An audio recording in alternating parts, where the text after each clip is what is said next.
Y finalmente lo que constituye la vía visual, ¿no? La vía, en este caso, aferente. Ahora, cuando uno habla de lo que representa la cavidad orbitaria, en la cavidad orbitaria nosotros vamos a tener primero un techo. Hay que recordar que el techo lo da este hueso, que no solamente forma el techo, sino que forma el borde. El borde, en este caso, del marco de lo que es la cavidad orbitaria. ¿Quién es ese hueso? El frontal. Pero el frontal, miren acá, hay que guiarnos. Les explico la maqueta por el examen. Nos ubicamos primero siempre en el hueso. Este hueso que está acá adelante es el hueso nasal. Hueso nasal. Y obviamente esto sería la cara medial y esta sería la cara lateral. ¿Cierto? Entonces te decía, aquí arriba está el frontal. ¿Y quién forma o quién termina la cavidad? En la parte inferior medial está el maxilar. Y en la parte inferior lateral está ¿quién? El cigomático o malar que le llamamos. Pero hay que recordar que tu cavidad orbitaria tiene un fondo. En ese fondo vamos a encontrar al ala mayor del esfenoides, al etmoides, aparte de lo que es el palatino, y también vamos a encontrar al humus. Aquí vamos a encontrar en esta región, en la parte superior, no te vayas a olvidar, encontramos dos fosas. La fosa orbitaria, que es la fosa para la glándula lacrimal. Tu glándula lacrimal, recuerda, está en el cuadrante súper externo. Porque uno dice, pero las lágrimas caen por acá, ¿no? Claro, pero no está en este lado, es súper externo. Entonces la fosa, escúchame bien, la fosa lacrimal está acá, cara súper externa. Y súper interna, aquí adentro, está la fosa troclear. La fosa troclear, acá nosotros la podemos visualizar, porque miren, esto de acá, si lo observan, ¿no? Esto de acá, ¿sí? Esto sería, digamos, el tendón del oblicuo superior. ¿Y dónde está el oblicuo superior, chicos? Al fondo. ¿Sí lo ven pegado? Aquí adentro. ¿Sí? Adentro. ¿Sí lo ven, no? Ya, ese músculo que se ve al fondo, muchachos, al fondo, ese es el oblicuo superior. ¿Sí? Y hay que recordar que ese músculo oblicuo superior se caracteriza porque está inervado. ¿Por qué par craneal? Tercero. Oblicuo superior. Recuerden que esta polea que está dentro, ¿sí? En donde entra el tendón, la polea se llama tróclea, ¿sí? Y esa tróclea, obviamente, nos guía para hablar del nervio troclear o patético que también se llama. El otro músculo a identificar es el de acá, porque hay que recordar que en lo que es el globo ocular, nosotros vamos a encontrar que hay músculos extrínsecos. ¿Cuántos músculos extrínsecos son? 6. Son 4 rectos y 2 oblicuos. Ya identificamos al oblicuo superior que está inervado ¿por qué? Por el cuarto. Por el patético troclear. Pero el otro músculo a identificar es el que acá, el de acá. ¿Sí lo ven? Este músculo. ¿Quién es este músculo? El recto externo o recto lateral, como le llamamos. Este recto externo, ¿quién lo inerva? El tercero. El sexto. El sexto, claro. El abducens, o también llamado motor ocular externo. De ahí que nos podemos guiar como recto externo, motor ocular externo. Pero recuerda que también se llama recto lateral. En cambio, el común inerva el resto. ¿Quiénes me quedan? Recto superior, recto inferior, recto medial. ¿Está bien o no? Y oblicuo, ¿qué oblicuo? Inferior, oblicuo inferior. Pero hay que recordar que el motor ocular común no solamente inerva esos 4, ¿eh? También inerva al elevador del párpado, 5. Y nos falta uno, el músculo ciliar. Pero en el caso del músculo ciliar, hay que recordar que son fibras parasimpáticas, ¿no? Del núcleo de Diger-Westphal, que produce contracción de lo que viene a ser las fibras circulares de la pupila, del iris, y que eso trae como consecuencia la disminución del diámetro pupilar, que se conoce como miosis. ¿Ya? Bien chicos, entonces esta parte es un poco para identificar, digamos, la cavidad orbitaria, los músculos extrínsecos, ¿no? Y sobre todo porque en el práctico te van a señalar alguno de estos músculos, ¿no? Tienes que identificarlo bien para que los marques al toque. Ahora, si si evaluamos ahora nuestra siguiente maqueta, entramos ahora sí al globo ocular. Recordemos que el globo ocular se caracteriza, ¿por qué? Porque tiene tres túnicas. ¿Está bien o no? Tres túnicas. De afuera hacia adentro tienes la túnica externa. También se le llama fibrosa. Y esta túnica externa está formada por dos regiones. Una anterior, que es un sexto, ¿recuerdas? Y una posterior, que son los 5/6. La anterior es convexa, transparente, avascular, muy inervada, ¿correcto? Y el tema de la inervación es importante, porque la inervación me va a determinar un reflejo, que se llama el reflejo corneal. Recuerden algo, cuando uno evalúa a una persona y coloca un algodón en hilo y lo acerca a la córnea y no hay ausencia, eso se llama ausencia del reflejo corneal. ¿Y de dónde? Cuando uno no encuentra al reflejo corneal, entonces ¿qué va a pasar? La lesión, ¿dónde está? En el tronco cerebral. Porque hay que recordar que este nervio sale del tronco cerebral. ¿Quién es este nervio?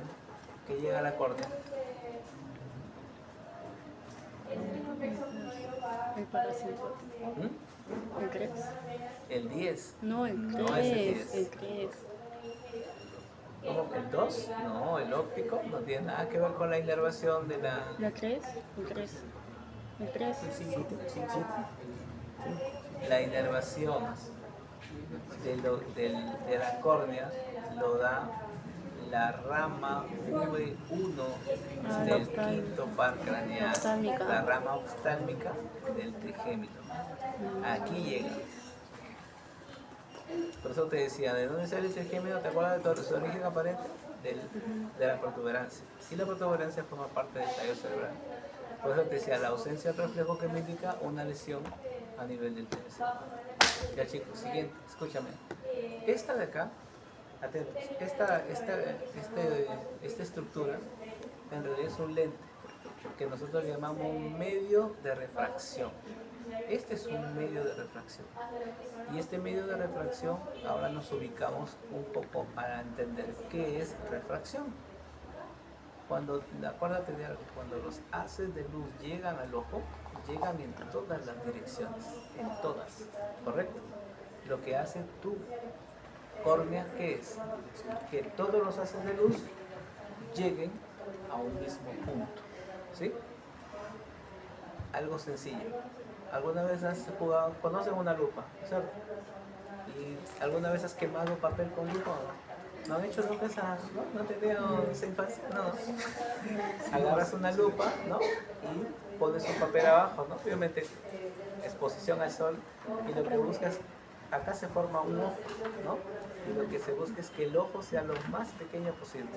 Obviamente hay una posición para que lo vas buscando, pues, ¿no?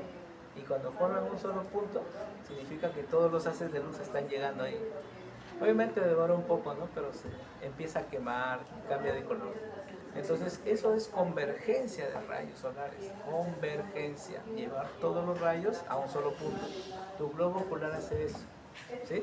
En este caso, la córnea lleva los rayos de luz a un solo punto. ¿Pero a qué punto?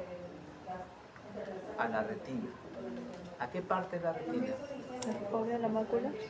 ¿Cuál es la parte del globo ocular donde se forman las imágenes? ¿Qué parte de la retina? En la fobia. La fobia es una depresión, pero si detallamos más, recordemos que la fobia, que es como si estuviera hundido, ¿no? Esa depresión tiene una zona en donde hay la mayor cantidad de conos, y a esa zona se llama mácula lútea. Entonces, la respuesta, digamos, más precisa cuando me dicen a mí, ¿cuál es el punto de mayor agudeza visual? La respuesta es mácula lútea, no hay discusión. No es fobia. El problema es que nos ponga fobia, pero la fobia es una zona. Y ahí vamos a ver nosotros una lámina donde hay un fondo de ojo en donde la fobia es un área y la mácula está dentro de la fobia. Entonces no es lo mismo. ¿Ya? Chicos, ahora miren lo siguiente. Este lente, volvemos a repetir que tiene una convexidad. Y se ha determinado que todos nosotros, todos, tenemos cierta asimetría, ¿sí? Pero como tenemos dos globos oculares, entonces se corrigen los campos visuales. El problema ¿cuál es? Cuando esta simetría es marcada. ¿Cuál era la función de la córnea? Formar un solo punto que se llama foco. Foco se llama. Pero ¿qué pasa si tienes varios focos? Bacán, pues, ¿no? Varias iluminaciones, varios zócates. Astigmatismo. ¿Qué pasa si tiene varios focos? Significa entonces que las imágenes se van a ver o borrosas. Entonces, ahí viene el primer defecto visual. Astigmatismo. Encontrar una persona que tiene defecto visual, se llama error de refracción, error, en la cual la persona tiene visión borrosa por asimetría de quién? De la córnea. Y eso se llama astigmatismo. Astigmatismo, ¿no? Entonces, el astigmatismo se genera por un problema de asimetría corneal. Y hay que recordar que para cada defecto visual, para cada error de refracción, existe un tipo de lente. Hay bicóncavos, si se acuerdan, biconvexos, cilíndricos, entonces hay varios tipos de lentes. ¿Ya? Bien, chicos, ahora ya hablamos del sexto anterior. Los 5 sextos posteriores, aquí hay dos detalles. Primero que es una membrana blanquecina, una membrana dura, y esta membrana lo que hace es servir de punto de inserción. ¿Para quién? Para los músculos extrínsecos. ¿Dónde se insertan los músculos extrínsecos? En la esclerótica. Pero otra cosa, la esclerótica, no te vayas a olvidar, es el blanco del ojo. La primera porción de este blanco del ojo está revestida por una membrana. Es más, esta membrana que reviste acá, también reviste la cara interna de los párpados. Cuando has jugado de niño, ¿no? Haciendo cosas indebidas, ¿no? ¿No es cierto? Puedes ver claramente que la cara interna de tu párpado está vascularizada. Entonces, ahí hay una membrana vascularizada que se llama conjuntiva. La conjuntiva reviste por dentro a los párpados, pero no va hasta el fondo. Si es que de repente quiero meter el dedo, ¿no? ¿Qué sucede? Que choca, porque hay un fondo de saco que se llama. Entonces la membrana va por dentro del párpado, llega a un punto y luego regresa. Pero cuando regresa, viene acá. Por eso es que cuando la persona se irrita, la conjuntiva me da una conjuntivitis. Ahora, las conjuntivitis pueden ser virales, pueden ser bacterianas o pueden ser químicas. Tú te acercas al formol, si tú te expones demasiado, se va a irritar, te puede dar una conjuntivitis química, ¿no? Pero también las conjuntivitis, mira, las bacterianas normalmente son en el momento del nacimiento. Por eso es que a todo niño recién nacido le colocan la BCG, que es para la forma grave de la TBC, le ponen la hepatitis B, pero también le ponen gotitas. ¿Para qué? Para evitar conjuntivitis neonatal. Y ahí, ¿qué sucede, chicos? En el canal del parto, obviamente no todas las mujeres, pero hasta determinar, imagínate que llega una gestante y no sabes, ¿no? Entonces, ¿qué pasa? Que hay dos bacterias que me pueden producir conjuntivitis neonatal. ¿Cuáles son? La Milia trachomatis, así se llama, y la otra se llama Neisseria gonorrhoeae.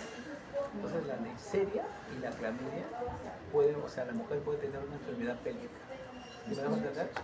Entonces, como no se puede determinar en el momento del parto, se coloca esas gotas como medida profiláctica para evitar que el niño desarrolle después, imagínate, ¿no? Una ceguera, ¿no? Una ceguera, obviamente, por el problema de estas bacterias, ¿no? Bien, chicos, seguimos. La esclerótica y la córnea se unen en un punto. Se llama unión esclerocorneal. Aquí. Y en esta unión esclerocorneal hay un conducto. Un conducto que drena el humor acuoso. Recordemos nosotros que acá, a nivel de los procesos ciliares, ¿no? Está en la segunda capa, ahí se forma el humor acuoso. Pero hay que recordar algo, el humor acuoso, acuérdate de esto, el humor acuoso genera una presión. Nosotros tenemos que tener una presión intraocular, que hasta cierto punto es normal, pero su incremento sostenido me va a llevar a que la persona desarrolle glaucoma. Glaucoma es el aumento, ¿no?, patológico de lo que es la presión intraocular. Entonces, para evitar eso, dentro de lo que es la unión esclerocorneal existe un conducto que lo que hace es drenar, ¿correcto? Va a circular y eso se llama conducto de Schlenk, ¿cierto? El conducto de Schlenk entonces se encuentra ¿dónde? En la unión esclerocorneal. Chicos, la segunda capa, me olvidaba, la esclerótica en su parte posterior, para terminar, en su parte posterior está perforada por el nervio óptico, por el nervio, ¿ya? Bien, siguiente. La segunda capa es la capa vascular. La capa vascular, ¿cuántas regiones tiene? 3. La más grande, la más laminar, es la coroides. La coroides, ¿qué es lo que hace? Nutre, porque está en medio, a 2 capas. A la esclerótica y a la retina. Es una capa de vasos, es nutricia. Pero la capa más anterior es los cuerpos ciliares y el iris. ¿Qué hay en los cuerpos ciliares? Procesos ciliares. Y los procesos ciliares son los responsables de ¿qué? De producir el pigmento. el humor. Pero la pregunta es esto, miren acá, mira acá. Entre, ¿cómo se llama el lente? Córnea. ¿Y qué ves adentro? El iris. Entre la córnea y el iris hay un espacio. La cámara anterior. Y entre el iris, ¿y quién está atrás? Cristalino, la cámara posterior. Entonces nos preguntamos dónde están los procesos ciliares. ¿Cámara anterior o posterior? Posterior. Entonces significa que el líquido se produce en la cámara posterior, va a pasar por quién, ¿cómo se llama ese orificio? Por la pupila, pasa a la cámara anterior y luego llega ¿a dónde? Al conducto de Schlenk, ¿no es cierto? Entonces ese es el recorrido normal que debe hacer para que pueda lubricar y drenar este líquido, ¿ya? Y finalmente el iris. El iris se define como un diafragma óptico. ¿El diafragma qué es? Una musculatura que tiene una abertura, que lo que hace esa abertura es regular la entrada de luz, nada más. Lo que indica entonces que el iris debe tener musculatura circular y radial. La circular, ¿quién la inerva? El motor ocular común, a través de sus fibras parasimpáticas, que se llama el núcleo de Edinger-West. Entonces, cuando se contraen las circulares, miosis. Cuando se abren, contraen las radiales, jalan, ¿no? Las radiales, midriasis. Las radiales, ¿quién las inerva? El simpático. El simpático. No te vayas a olvidar de eso. Bien, chicos, ahora el cristalino, acá, aunque acá no sé cómo se verá el cristalino, miren acá, chicos, acá está el cristalino, es un lente, ¿estamos de acuerdo? Pero, ¿por qué se caracteriza este cristalino? Porque son proteínas, ¿ya? Son proteínas que tienen 2 características, son elásticas y son transparentes, ¿correcto? Elásticas y transparentes. ¿Y cuál es su propiedad más importante? La acomodación, ¿sí? Significa entonces que puede modificar sus diámetros, con la finalidad de enfocar una imagen.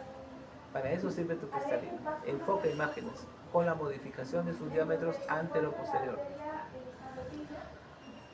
Pero la persona con el tiempo pierde esas propiedades, pierde elasticidad y pierde la transparencia, ¿no? Cuando la persona pierde elasticidad, lee de manera muy particular, ¿no?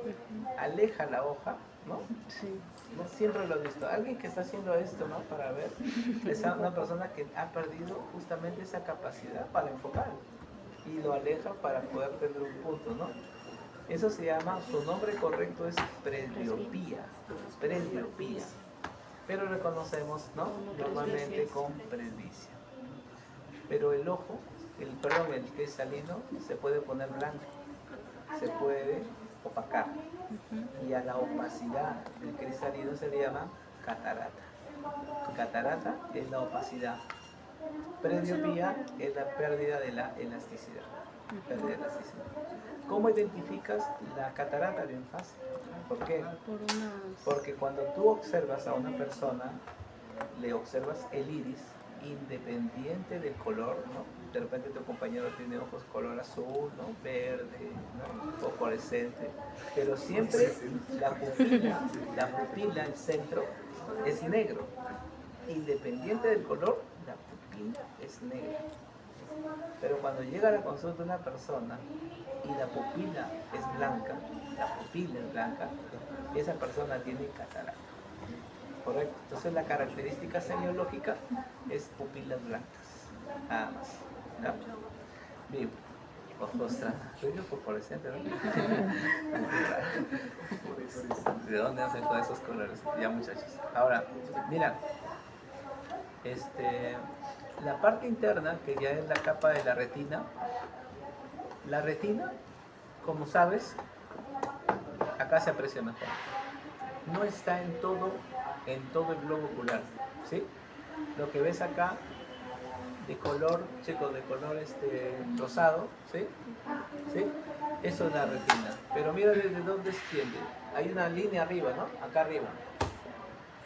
Ese punto, desde donde se origina o desde donde se inicia, ¿no? La retina tiene un nombre que es sin H. Sin H. Se llama hora serrana. Hora serrana. Desde acá se extiende, y no olvidar otra cosa, que acá también es la otra pregunta clásica de examen, ¿no? Les gusta esos nombres a los que hacen las preguntas, ¿no? ¿Cómo se llama la membrana que separa a la retina de la coroides? Se llama la membrana de Bruch, ¿no? Membrana de Bruch. Otra pregunta que es clásica. Y no hay una importancia marcada, pero ¿qué gusta? Membrana de Bruch. Muchachos, ahora, otra cosa. Si yo observo, miren acá por favor, si yo observo el globo ocular, atentos acá, miren, si yo observo el globo ocular, me doy cuenta, en esta posición me doy cuenta, acá está la pupila. Si yo me voy hacia atrás, en este sentido, debería estar aquí el nervio óptico, ¿sí? Pero el nervio óptico, ¿dónde se encuentra? Lateralizado. ¿Está bien o no? Está lateral. Lo que indica entonces que los haces de luz no llegan al nervio óptico o al origen del nervio óptico, sino que están a un lado. Ese lado, lo volvemos a repetir, se llama fobia. Llegan a la fobia y dentro de la fobia, la mácula. Entonces, si tu nervio óptico está, y es sencillo entenderlo, ¿no? Acá tengo mis dos globos oculares y los nervios ópticos no van así, sino que se juntan en medio, ¿no es cierto? El famoso quiasma, ¿no? Hacen eso, por eso es que están orientados hacia eso. Entonces, lo que indica entonces que si la mácula es el punto de mayor agudeza visual, significa entonces que aquí, al nivel de lo que es aquí, o sea, donde se inicia el nervio óptico, aquí, chicos, donde se inicia el nervio óptico, aquí en medio, se llamaría la papila óptica, ¿sí? El inicio de la parte de la retina, en donde inicia el nervio óptico, se llama papila óptica. Y como ese lugar está alejado de la fobia, se le considera el punto ciego. Y ahí hay dos preguntas clásicas, ¿no? Punto ciego y el punto de mayor agudeza visual. Pero el punto ciego, ¿por qué nos llama la atención? Porque por ahí, ¿quién ingresa? La arteria, no te olvides, arteria central de la retina. Otra pregunta también, aunque esa sí es importante. Porque la arteria central de la retina, la pregunta es, ¿de dónde viene? ¿Rama de quién? Nos ubicamos, facilito. Ubícate. Por acá. ¿Quién va en el paquete vasculo nervioso del cuello? ¿Qué arteria? No, ¿qué arteria en el paquete vasculo nervioso del cuello? ¿La arteria qué? Carótida común, ¿no es cierto? Y la carótida común va a llegar a un punto en donde se va a bifurcar. Una para la cara, que es la carótida externa, y la otra que va a ingresar, que es la carótida interna. Entonces desde ahí ya vas entendiendo que es la carótida interna. La carótida interna, por si acaso, tiene segmentos.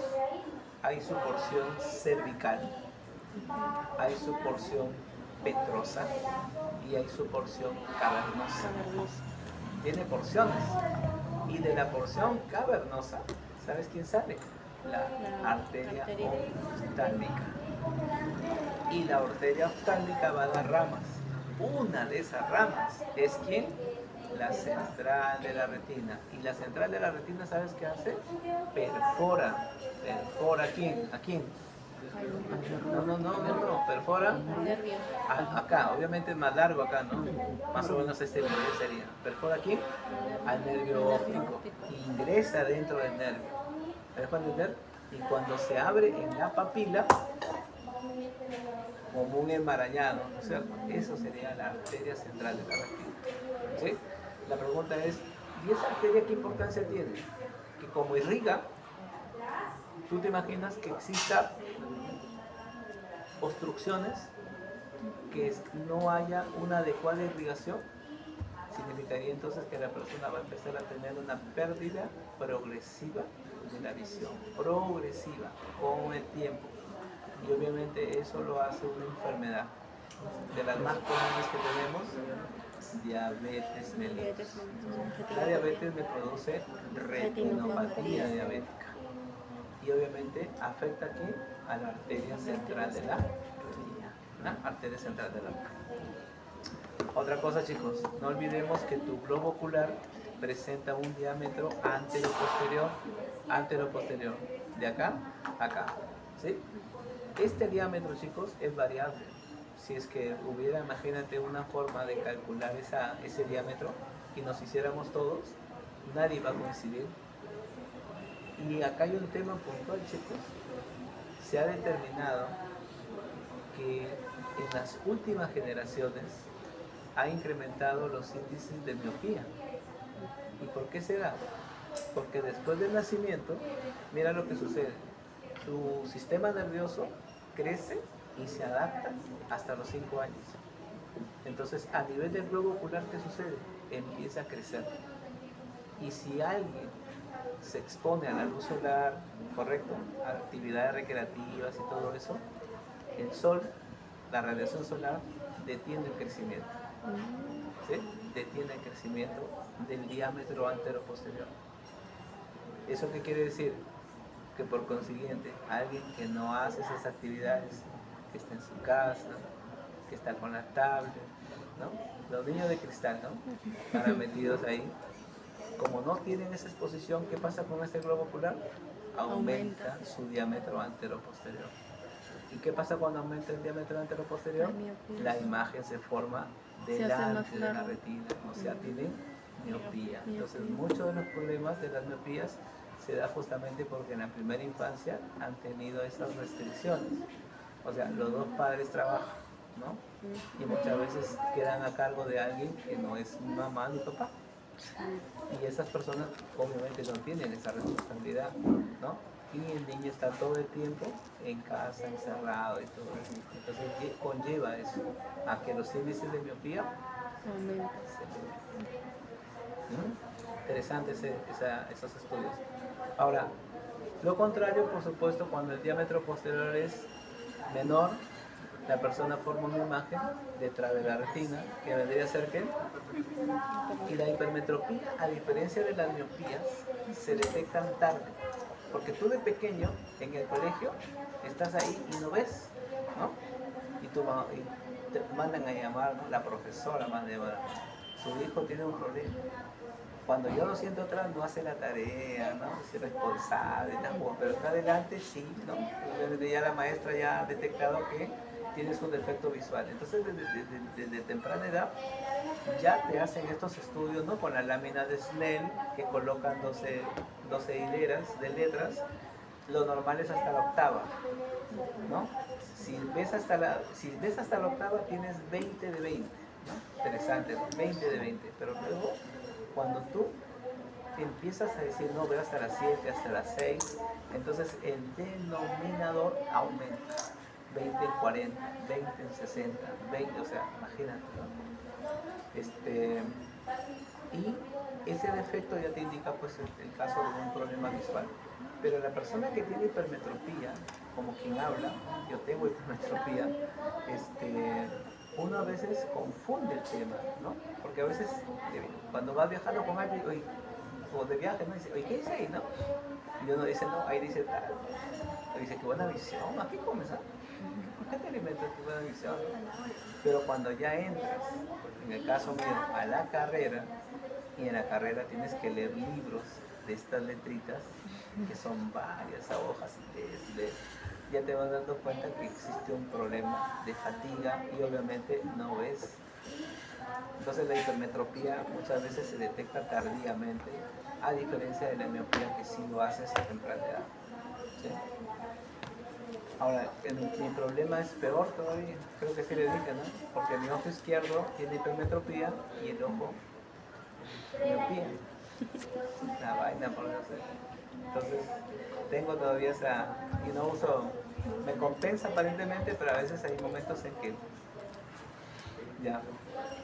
Pero de todas maneras, los defectos visuales, ¿no? Los defectos visuales, acuérdate, que les he mencionado es por defecto de refracción, ¿ya?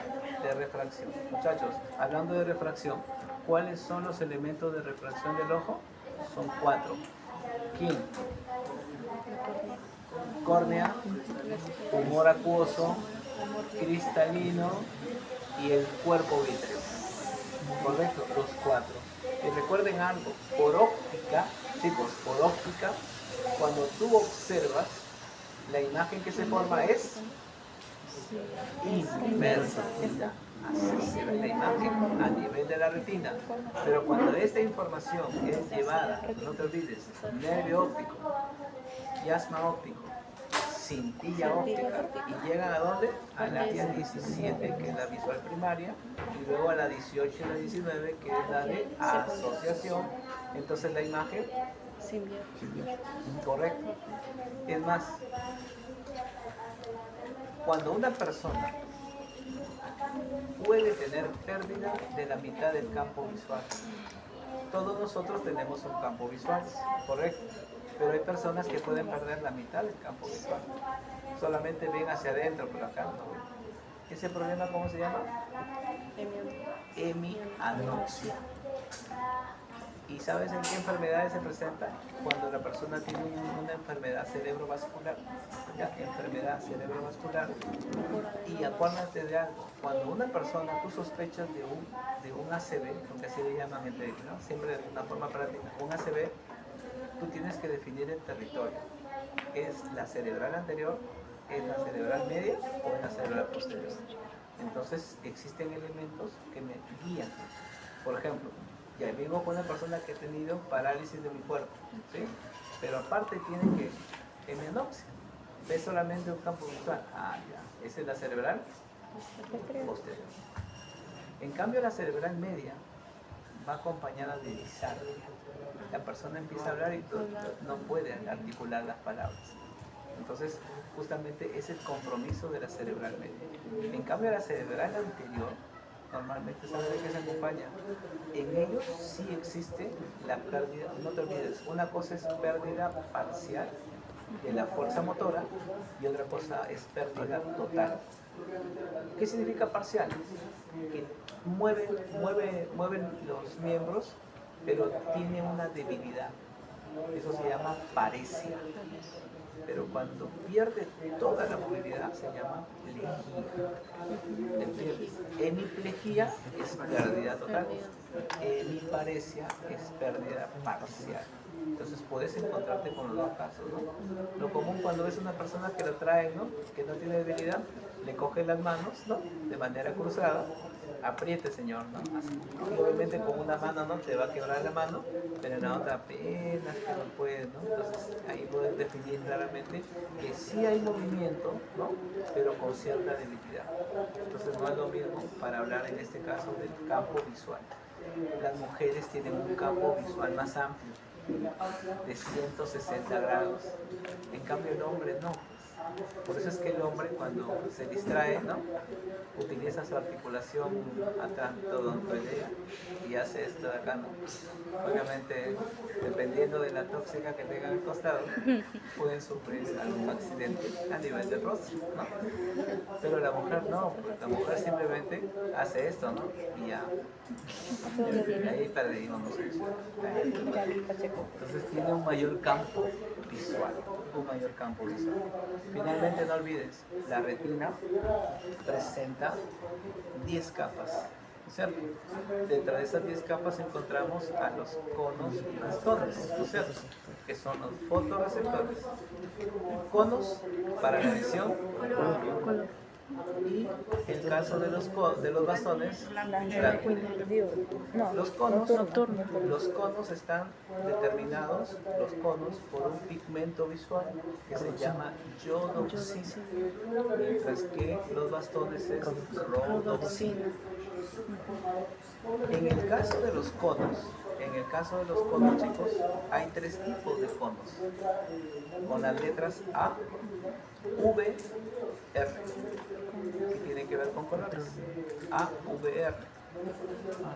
Pero ¿cuál es el detalle? Que los V y los R, o sea, verdes y rojos, están codificados por un solo cromosoma, que es el cromosoma X. Lo que indica entonces que la persona, si tienes el gen específico donde se codifican el verde y el rojo y se altera, la persona que tenga este problema va a tener incapacidad para distinguir el verde y el rojo. ¿Ya?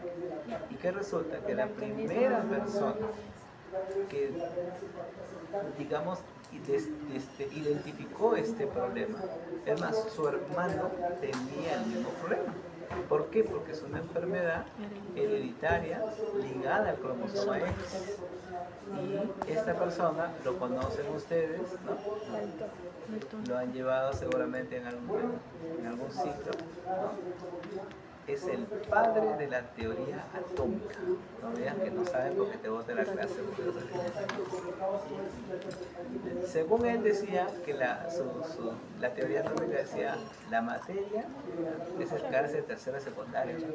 La materia está formada por átomos. Los átomos son partículas invisibles, indivisibles e indestructibles.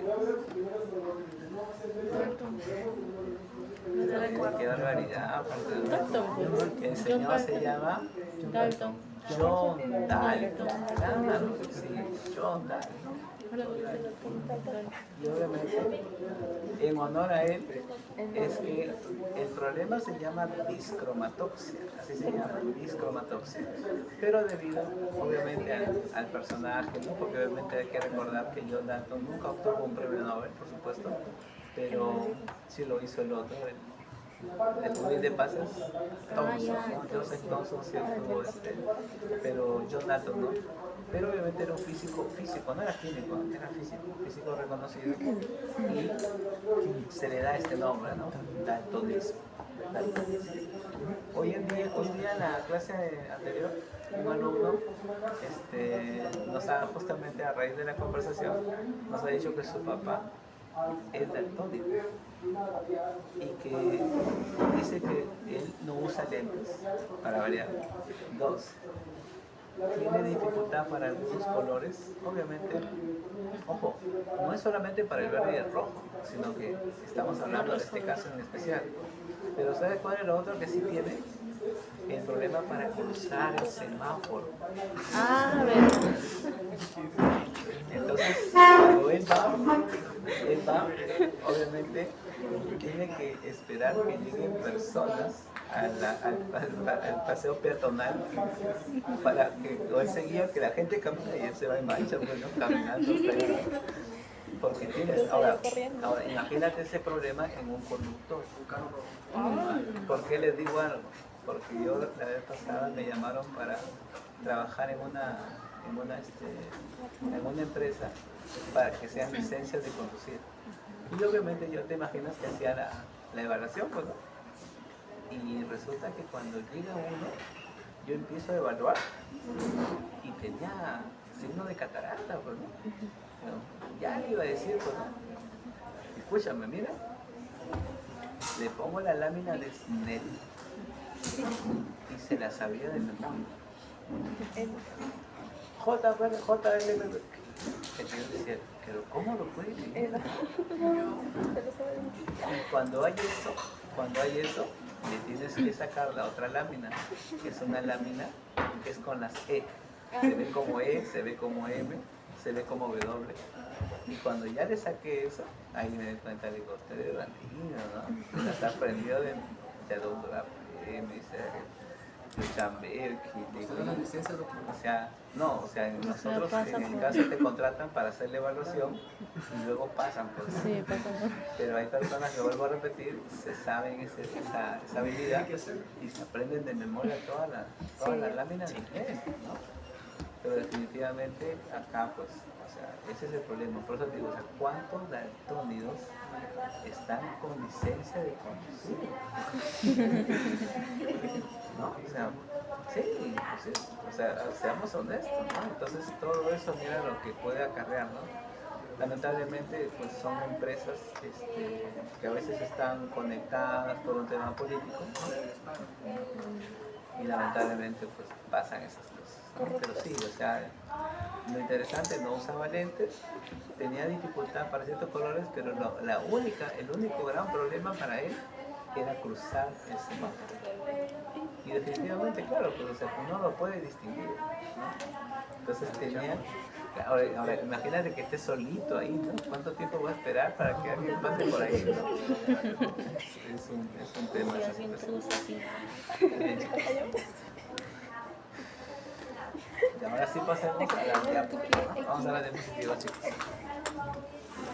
Una gallina, turme.